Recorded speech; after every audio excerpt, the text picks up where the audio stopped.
E aí, sétimo ano? Hoje nós vamos aqui dar uma olhada, a continuação, né, das grandes navegações. Gente, as grandes navegações é um tema muito bom, muito bacana, muito importante. Aqui, nesse quadrinho aqui, nesses desenhozinhos aqui que vocês estão vendo, nesse diagramazinho, você está vendo aí o contexto, o comércio, né, os pioneiros, os objetivos das grandes navegações, as consequências, a Espanha, Portugal. Então, vendo aqui primeiro o contexto, né? A dissolução do feudalismo, formação dos estados nacionais, expansão marítima, dissolução do feudalismo. O que é o feudalismo? Era um sistema econômico, né, financeiro, social, que existia na Idade Média, que ele era caracterizado pela servidão. Os senhores feudais, que eram os homens donos daquelas terras, espalhadas por toda a Europa, durante um longo processo de aquisição dessas terras, com conquistas, com bonificação nas guerras, os reis foram dando a esses grandes vencedores de guerras uma espécie de bonificação, né? Para cada guerra que eles ganhavam um pedaço de terra. E essas terras foram passando de pai para filho. Em outras regiões, foram os reis que foram morrendo e sendo divididas as suas terras, já que eles não tinham herdeiros, dividindo entre os seus generais, às vezes quatro, cinco generais, três generais, dois generais, iam dividindo as terras. Os generais dividiam aquelas terras em outros, entre outras pessoas do escalão do exército. A igreja também tinha muita terra, né? Então o feudalismo era isso, né? Era essa divisão de terras para as pessoas mais importantes dessa época. E as pessoas mais pobres, as pessoas com menos poder aquisitivo, o povão em geral, que representava talvez 99% dessa população europeia, não ficava com muita coisa não, né? Ficava morando simplesmente em busca de proteção dentro dessas terras.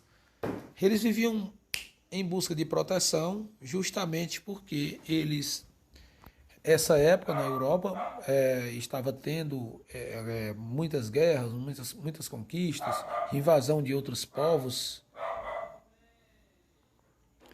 O cachorro do vizinho aqui latindo, gente, eu tive que dar uma pausazinha. Então, gente, muitas guerras e as pessoas iam buscar proteção dentro desses feudos, né, para poder, além de sobreviver, também se proteger. A formação dos estados nacionais. Os estados, para poder se formarem, né, eles tinham que primeiro ter uma determinada quantidade de terra no seu território. Segunda coisa, ter um idioma, ter uma gramática, para ensinar aquele idioma. Né? No caso, a Espanha fez uma gramática. Né? É, outra coisa, ter um exército, né?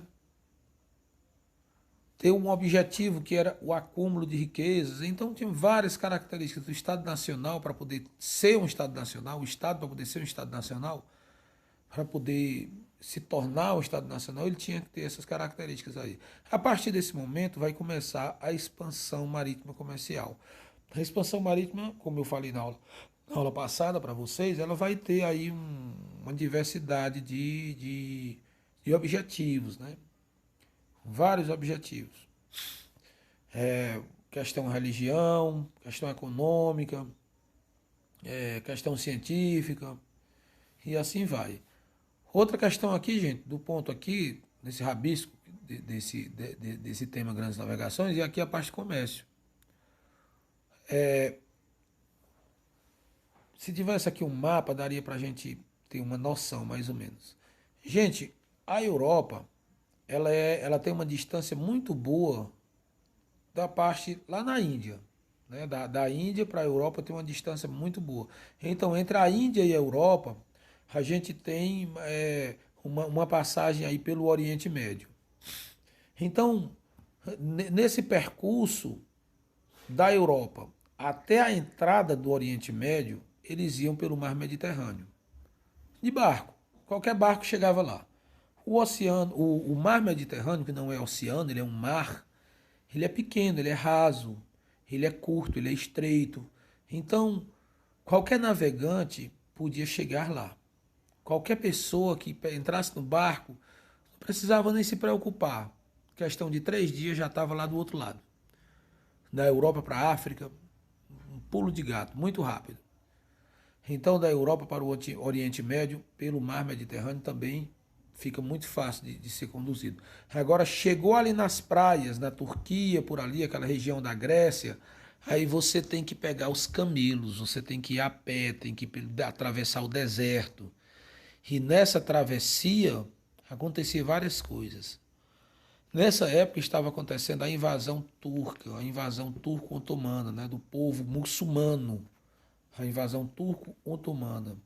Os muçulmanos, gente, é um povo que tem uma religião um pouco parecida com a nossa, um pouco parecida com o catolicismo, com o evangelho, porque eles têm um Deus, né, que é o Deus Alá.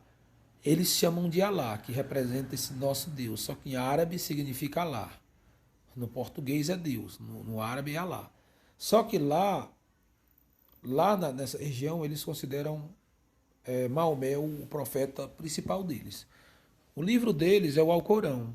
Dentro do livro Alcorão tem várias passagens que, que, que é igualzinho à nossa Bíblia, né? O livro de Isaías completo, o livro de Salmos, livro de vários livros aí de Moisés, né? Inclusive o Pentateuco inteiro de Moisés está lá. Então, é uma réplica da Bíblia acrescentada de algumas outras coisas. E o Novo Testamento, que fala de Jesus, não tem. Ele cita em algum momento lá da Sunna, né, que é um livro separado do Alcorão, que depois foi anexado como se fosse um Novo Testamento no livro Alcorão deles, fala um pouco lá de Jesus, cita Jesus como um grande profeta, um grande homem, mas não tem Jesus como o Salvador do mundo não, certo? Então, eles queriam pregar esse evangelho deles, espalharam todo esse evangelho por toda aquela região do Oriente Médio, Arábia Saudita, Síria, Líbano, toda aquela região ali, Cazaquistão, Uzbequistão, e eles fecharam a fronteira que liga a Europa para a Índia. Então, os europeus não puderam mais atravessar ali pelo mar Mediterrâneo e quando chegava ali nas praias, ir de camelo, não tinha mais como ir. Então, os portugueses, espanhóis, todos os europeus, né, que tinham interesse nessas mercadorias que existiam lá na Índia, que era cravo, pimenta, canela, várias cascas de alimento, várias cascas de plantas que curavam doença, que serviam para temperar comida, é, e as essências de perfumes, sabonetes, shampoos que eles utilizavam na época, que era tudo feito com raízes de plantas, e outras coisas, ouro, metal precioso de todas as formas, e também a seda, que era um tecido muito bom, um tecido muito caro. A seda é um tecido, gente, produzido a partir do bicho da seda. Né? O bicho da seda é um animalzinho, ele é uma lagartinha, né, que ele produz, ele se alimenta de uma coisa lá, de uma planta lá, e a secreção dele, ele faz tipo como se fosse a cigarra, faz tipo o casulozinho, né? E aquele casulozinho dele, ele se desfaz. Você pega assim pela pontinha, ele vai se desfazendo como se fosse um novelozinho de linha. Então é aquela linhazinha ali que eles retiram para fazer a seda, para fazer o tecido de seda. Eles emendam as linhas uma na outra e faz um tecido. E isso dá muito trabalho, muito trabalho. E eles comercializam hoje 1 metro de seda é, custa em torno de 10, 20, até 30 mil reais. Hoje quem usa seda são reis, são grandes políticos, homens que têm muito dinheiro para comprar um paletó feito de seda. É a seda do Oriente Médio. Então, foi mais ou menos assim o começo, né? Então, essa expansão marítima comercial, ela teve esse intuito. Quanto a Portugal, aqui embaixo o cara colocou aqui Portugal e Espanha separadinho, né? Portugal tinha a centralização de poder, Lisboa era a capital da rota comercial, né? O conhecimento náutico deles também era muito bom, que eles tinham a escola de Sagre lá, que eu falei na semana passada, né? É, a questão do interesse deles era comercial, era da questão da religião, conquista de terras, conquista de poder, questão científica também e vários outros fatores. Quanto à Espanha, né, aqui a gente tem Cristóvão Colombo, que se destacou, né, em 1492, a disputa com Portugal no Tratado de Tordesilhas, na disputa para quem encontrava as terras primeiros. Eu não gosto nem de utilizar assim, essa questão da disputa, porque eles já sabiam que existiam as terras após a ilha do Cabo Verde, né? 360 léguas após a ilha do Cabo Verde, foi a divisão do mundo que eles fizeram. Portugal e Espanha dividiu o planeta, certo, gente? Nessa época aí. Até falei no primeiro vídeo. E, e eles já sabiam que existia o Brasil, sabiam que existia a América e vários outros. Aliás, a América do Norte não, né? Parece que não. A América do Norte eles não tinham muito conhecimento, não. Mas essa parte aqui do sul do Brasil, eles já tinham muita informação sobre isso. Então, qual foi a consequência disso? Foi um mundo unificado pelo comércio, né? Um mundo unificado pelo comércio, um novo continente no mapa, o início da globalização, o desenvolvimento científico, a técnica de navegação, a consolidação do poder real. Vamos descer mais um pouco aqui, né? Essa questão da expansão marítima comercial, ela veio trazer para a Europa muita coisa. Além da riqueza, veio trazer o conhecimento de outras culturas. O povo europeu, gente, eles não tinham a ideia de como é que era as outras gentes, as pessoas que existiam na África, como se vestiam. Eles ficaram, gente, aterrorizados quando eles chegaram aqui no Brasil, chegaram aqui nas Américas e viram esses homens, essas mulheres sem roupa, comendo carne semi-crua, sem sal, sem tempero, sem nada. Esse povo com essa cor diferente, nessas moradas diferentes. Então o susto vai ser muito grande. Vai ser um choque cultural. A gente utiliza muito esse termo, né? O choque cultural. Esse choque cultural, esse susto, né? Vamos dizer assim, esse susto, ele vai durar pouco tempo, sabe? Porque vai começar a partir daí uma disputa entre Portugal, aliás, entre os europeus e esse povo conquistado. Esses territórios. Esse povo, gente, que vai ser conquistado, que são os nativos, as suas terras, inclusive aqui no Brasil, eles não aceitam. Eles não aceitam de graça isso. Eles vão resistir, eles vão lutar, eles vão dar a sua vida para proteger o seu território.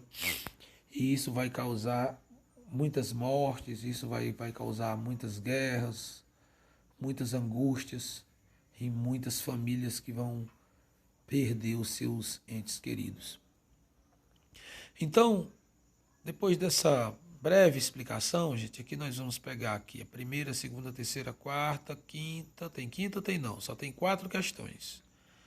4 questões, isso, 4 questões. Vocês vão responder e vão mandar essa linda tarefa para mim em fotografia, certo? 7º ano, pode meter brasa aí fazendo essa tarefa para mim, né? Então, gente, a aula de hoje foi isso, tá certo? Então, valeu.